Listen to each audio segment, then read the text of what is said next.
L'idée, c'est pas tellement de valoriser les regards qu'on peut avoir, mais de changer notre propre regard, ou le regard d'un collectif qui s'approcherait différemment finalement des bords de Loire et qui rentrerait dans une forme de dialogue avec le territoire. En fait, au tout début de l'histoire, c'est intéressant de remonter dans un peu le fil chronologique, c'est d'interroger quelque chose qui se faisait beaucoup depuis quelques années, qui était la mise en place de belvédères dans les grands paysages un peu emblématiques du Val-de-Loire ou d'ailleurs, donc belvédère, belle vue, donc des points identifiés pour la qualité des vues. Alors ça reprend un peu aussi l'idée des territoires au XIXe siècle, du pittoresque, de ce qu'on aimait valoriser comme étant digne d'être peint.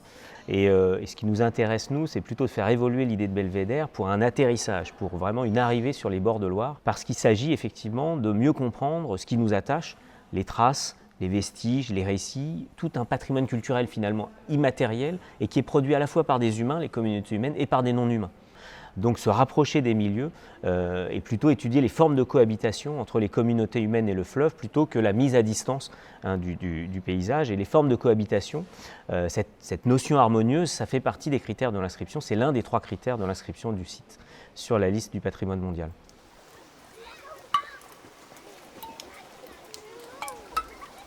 Donc appel à manifestation d'intérêt, AMI, c'est se doter finalement de temps et de moyens pour réfléchir à des nouvelles méthodes. La mission n'a pas vocation à faire la promotion de projets particuliers en lien avec le Val-de-Loire. Nous, on a plutôt une trajectoire liée au patrimoine et au paysage.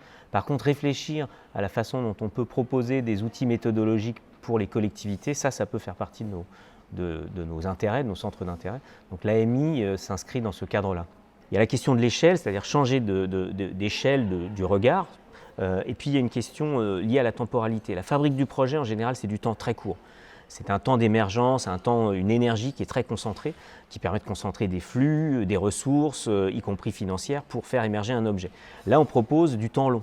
Le temps long de l'écoute, le temps long de l'échange, de la rencontre. Et c'est un temps, en général, dont on ne dispose pas quand on travaille à l'édification de projet.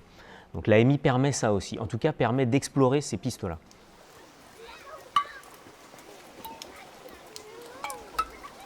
L'AMI, donc cette idée de changer de regard, de creuser des pistes méthodologiques et de les offrir, ou en tout cas de les proposer à des collectivités pour interroger des espaces collectifs, c'est quelque chose dont on s'est auto-saisi. C'est un thème sur lequel personne ne nous a effectivement commandé quoi que ce soit initialement, mais c'est bien la mission, ses partenaires et finalement ce qu'on ressentait, nous, des sollicitations des collectivités qui nous a permis à un moment donné effectivement de faire émerger cette question-là. Quel est le lien, quels sont les nouveaux liens ou les nouvelles relations qu'on entretient avec les paysages culturels du bord de Loire.